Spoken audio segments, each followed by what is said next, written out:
When I said there was more behind the Charlie Kirk case, I wasn't guessing. I had seen the documents, the patterns, the surveillance triggers, the names that were never supposed to be connected. Candace Owens is reigniting heated debate across the country by revealing what she describes as a dark and unsettling truth about Charlie Kirk. People keep asking me, why would the FBI care about an influencer? Because it's not about the man, it's about the network, about what he knew, what he almost said, and who was funding the silence. She insists this truth has put her on the radar of federal investigators. Charlie wasn't supposed to be a target. He became one the moment he stopped being useful. That's how it works. First they build you, then they study you, then they decide if you're controllable. And if you're not, they isolate you. Owens started by raising concerns about the apparent inconsistencies in the case of Charlie's death.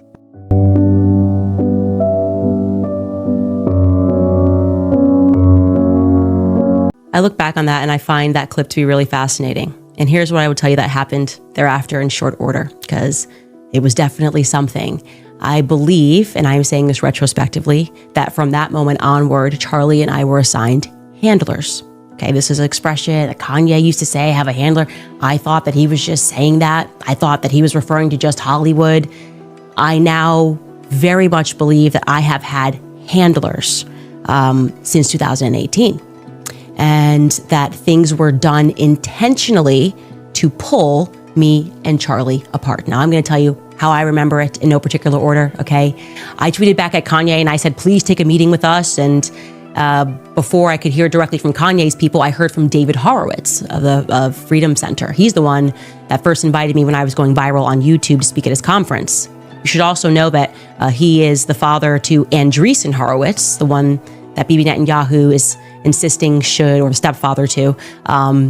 To her, the narrative feels artificially assembled, and she insists the FBI is fully aware of it. This group that buys TikTok because, and this is relevant, they think it's important for warfare, psychological warfare in the future. It's relevant. He was very nice in his message to me, said, oh, my son knows Kanye, and I would like to facilitate that meeting. Suddenly they get Eric Weinstein involved, and he reaches out and he pretends that he wants to be a friend to me. He's a bad person, I can tell you that right away. And I learned that very quickly, but at the time, Charlie and I, we were pro-Israel. That's, I think, kind of relevant. And we were just so amazed by the tweet that we thought all of these people, like this was just our moment, as in they really did just want to help. Owens claimed that multiple elements failed to match up, from the official timeline to the statements and those connected to the incident. Another player in this was Rick Rubin. Yeah, the big music industry. Rick Rubin also got into the mix and wanted to facilitate certain meetings. I took it, again, as a sign of help.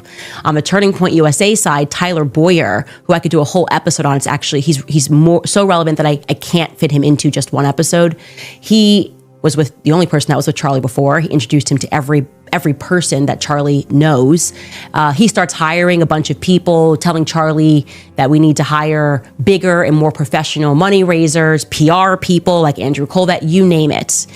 According to her, important records and messages were either censored or distorted in public reports, implying that someone is working hard to keep certain facts out of sight.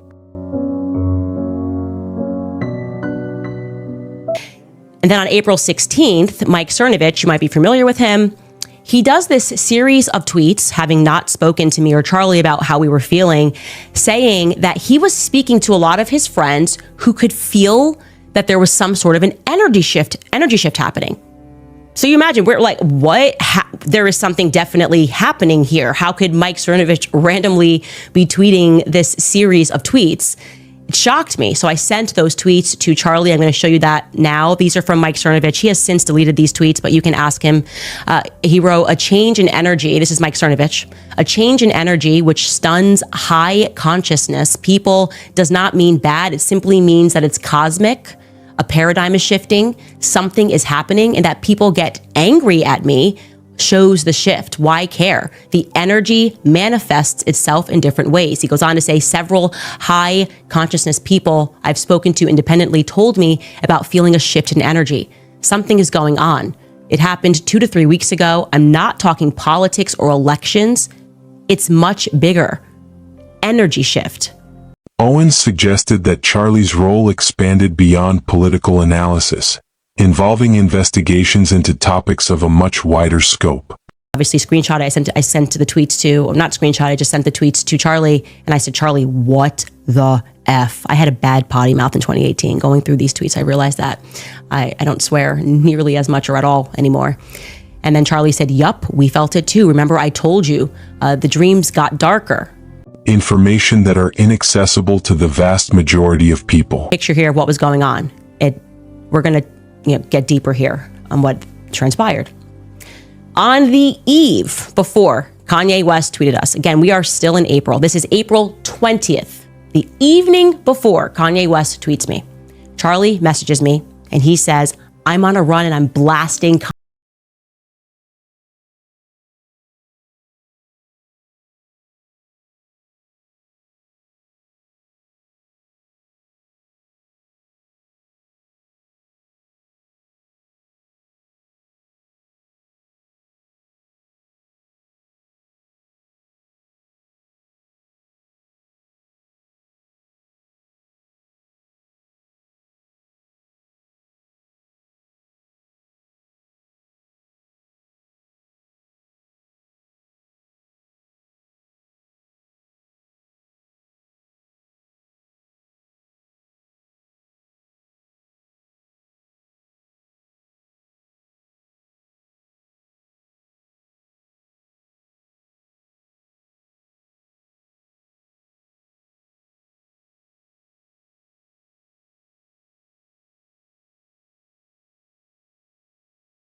Independent analysts and private investigators began flagging discrepancies. The FBI quietly reopened multiple threads of the case. Okay, elsewhere, they say that, so basically he was on the phone, he was holding his ears, okay? And then once he got out into the distance beyond the car that Charlie would be carried into is when he called Erica first and then his father. That's what they tell us. Now, in regards to him saying that Mikey was taking social videos, I can tell you It tracks that Mikey would be taking videos behind, like we know when Charlie first comes out of the event, he's throwing hats. That tracks. That absolutely is a thing at Turning Point USA. You follow the person to get behind the scenes. I would have Savannah do this. Before Mikey McCoy did this, it was Sarah Schmachtenberger. They won't acknowledge it in public, Owens insisted, but behind closed doors, things are shifting. They like the behind the scenes reactions. But in this particular video, he's not standing where you can get a view of Charlie asking a question. So this part is not tracking. Okay, Mikey is not standing to the side of Charlie, he is behind. And so if you're saying what earlier, we're supposed to see him, the best place to stand if you're going to get a video of Charlie asking a question is going to be in a place where you can see both Charlie and the person asking the question. And that's just not where he's standing. So that excuse doesn't make sense to me. Now, maybe he's saying Mikey was there when he was throwing hats out, and he was there trying to send videos thereafter once things got started. That's all possible. I don't know. Find me just one person with a platform who's pro-Israel and says, I want this investigation into his death to continue. It's a bit weird, right? Her tone softened, a rare mix of grief and caution, as she implied that several elements remain disturbingly inconsistent. I don't even think they had even yet announced that Erica Kirk was the chairman and the CEO 36 hours later. Like, that seems that early. Less than 36 hours, I should say, to be very clear. Less than 36 hours later. I don't even think Charlie's body had returned back to Arizona. And yet, somebody was dedicated to Rob McCoy lying and claiming, this person who typed this, that he was the founder, the co-founder, Charlie's pastor. No, he wasn't. The founder of TPUS Faith, the inspiration behind TPUS Faith. No, he wasn't. He was one of the advisors put on the board of advisory for TPUSA Faith. I know that he gets paid by TPUS Faith, upcoming pastor summits where they're going to teach other Christian Zionist pastors how to use the Bible as a shield for their political ideas. You know, it says right here in the Bible, unfollow Tucker Carlson. There's no other way that we could understand Paul's letter to the Corinthians other than to unfollow Tucker Carlson. Owens never directly accused anyone, yet the weight in her words hinted at a truth capable of silencing a major figure in conservative politics. That's the vibe I'm getting, the direction that Turning Point was going into, and Rob McCoy was definitively going to benefit financially from that. But founder? Since when? Anyways, now let's turn our attention to other allies. President Donald Trump. Of course, we have to arrive here because Charlie really loved Donald J. Trump. Okay? He loved him. It is unreal going through my messages to really consider how much he dedicated his entire life to him. And I mean, sleepless nights wanting to ensure that he got elected, re-elected, midterm elections, hitting the ground, wearing a MAGA hat. We were everywhere. I was on fire for Trump too. I really believed in Trump. I really believed that if people could wake up to how quickly the media turned on him, that it could be, you know, this conduit to Black Americans understanding that we're being manipulated. Because my focus was all about Black America, right? To Owens, Charlie was not just a colleague but a friend who recognized the cultural struggles of today with remarkable insight. And what I can say is that from the very moment that we learned the news that Charlie Kirk had passed, I knew spiritually that we were never going to get the full story from officials, right? Not from officials. I can't explain it. I felt that way. And then when Trump rushed to tweet out that, or social Truth Social out that photo, that AI photo of him and Charlie with the Star of David in the background, I just knew. I knew the investigation into who murdered Charlie Kirk was officially over, right? The officials wanted nothing to do with it because there was nobody more psychotically insistent that people stop asking questions about Charlie's death immediately. I mean, early hours. She recounted private conversations in which he expressed deep frustration over growing political rifts, media hostility, and what he believed was a fading commitment to truth in public life. Then the people that are dedicated to the Israel lobby, right? These individuals, if you go back, people that are pro-Israel for whatever reason, were like, do not look any further into this death. In fact, I'll challenge you, do me a favor. Find me just one real life pro-Israel individual who is expressing that they don't believe that Charlie Kirk was killed by Tyler Robinson.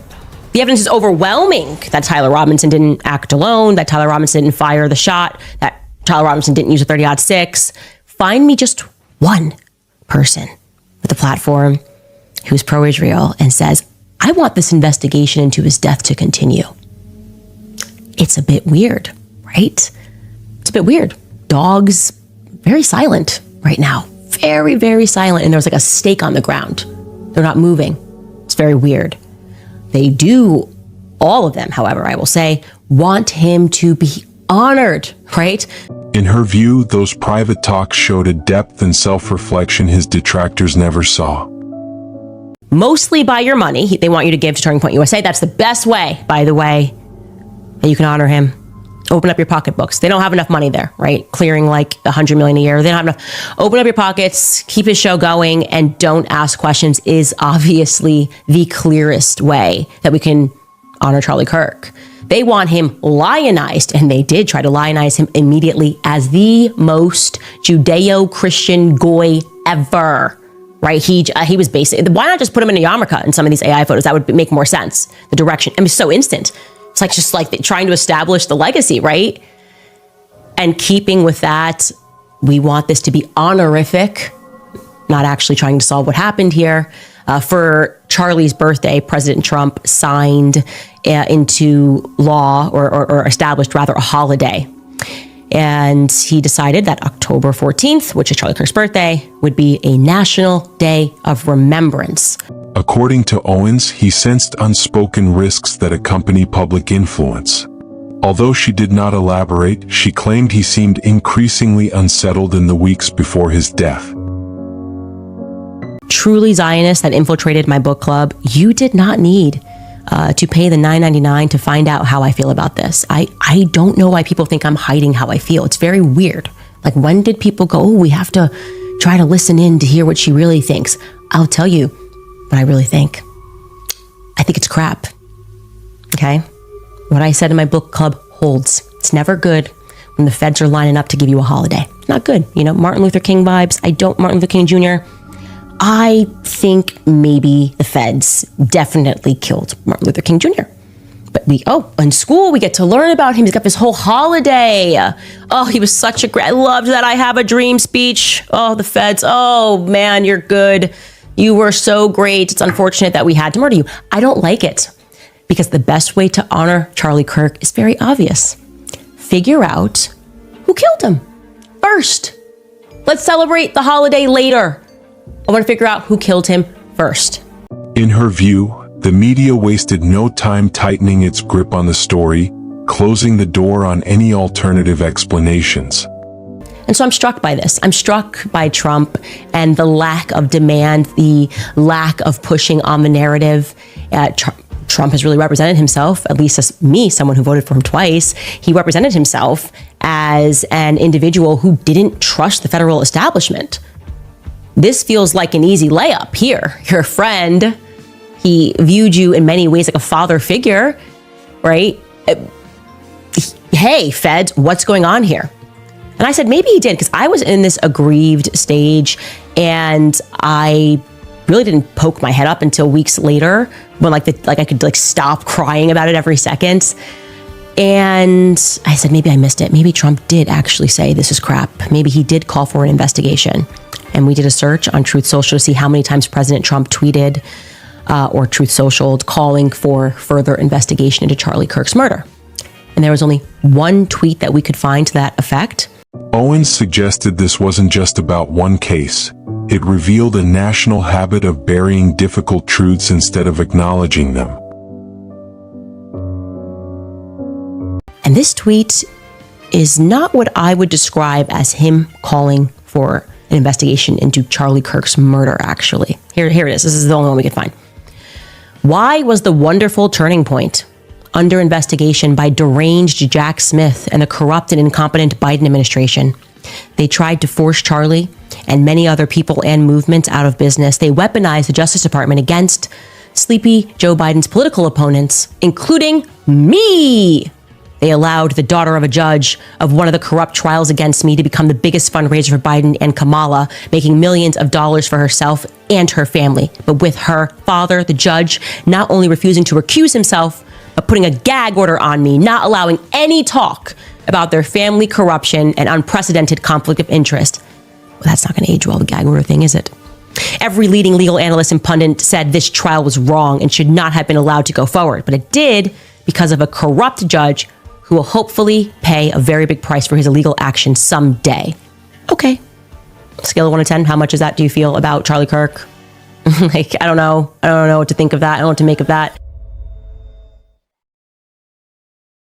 Well, the Turning Point USA Wikipedia entry got a very interesting update the night after Charlie Kirk was murdered. A certain someone was mysteriously added to the entry for the first time ever, listed as a co-founder of one of their divisions. That's interesting. I wonder who. Also, I was a bit taken aback. I was obviously away in Wyoming when President Trump honored Charlie Kirk with his very own holiday as a posthumous birthday present. But I was a little taken aback that people really believe that that would somehow put an end to the conspiracies. It's supposed to be over now because look, Charlie Kirk Day. Okay, we'll see about that. And sticking with the Trump family, Don Trump Jr. has come out to share his feelings regarding the FBI investigation. And man, oh man, you guys, I just am wondering how deep this thing really goes because there is not a single member of the Trump family that could have upset me more with his commentary than Don Trump Jr. The continuous scrutiny, the media challenges, and the weariness that comes with upholding one's convictions day after day. Let's start with one of my own back of head conspiracies. It's kind of been a long running thought of mine actually over the years. And it relates here to something interesting that I thought of after the show yesterday that I wanted to share with you guys regarding Charlie as a child. Charlie was obviously an extremely gifted child, so much so that he was hyperactive. He was actually always hyperactive. That never went away. He couldn't sit down. He was never idle. He was always working.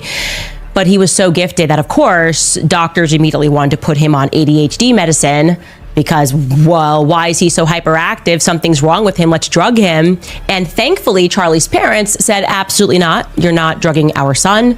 He is actually, in fact, gifted. And they instead opted to send him to a school for the gifted. That's my memory. Charlie told me that story multiple times. And I thought about that. It's just been in my mind lately, living in my mind, because I truly believe that he was probably assigned like life handlers from that moment on. Without revealing exact information, she indicated that he faced challenges that remained invisible to the outside world. Something probably takes place. If you go to a little X-Men school and they're seeing how smart you are, or you're a part of some program. I was in Extraordinary Learners as a kid, but I think Charlie was in like a special X-Men school. They probably are monitoring those kids. I actually believe that the reason that we have standardized tests is so that the government can track who is performing above the standard. Right? Who's performing above the average slave? We better keep an eye on that one. Just my suspicion, my own personal conspiracy theory. I think when my kids are old enough to do standardized tests, because even when you homeschool, you have to do standardized tests. I'm going to be like, just get like a 70%. We don't want any government tracker sent on us. Anyways, I want to jump back into the Turning Point USA story and tell you guys something that's been bothering me, about Rob McCoy. Stick on him, other than the fact that he lies and he proclaims to be a pastor, is the fact that less than 36 hours after Charlie died, less than 36 hours, exact time at 10:34 p.m. Eastern on September 11th, the Turning Point USA Wikipedia received a rather interesting update. In the wake of his death, she said his words carry a new weight. Conversations that now portray someone struggling internally, but standing firm in his convictions. Pastor Rob McCoy, who had previously never been featured on their Wikipedia page, somehow got his own heading.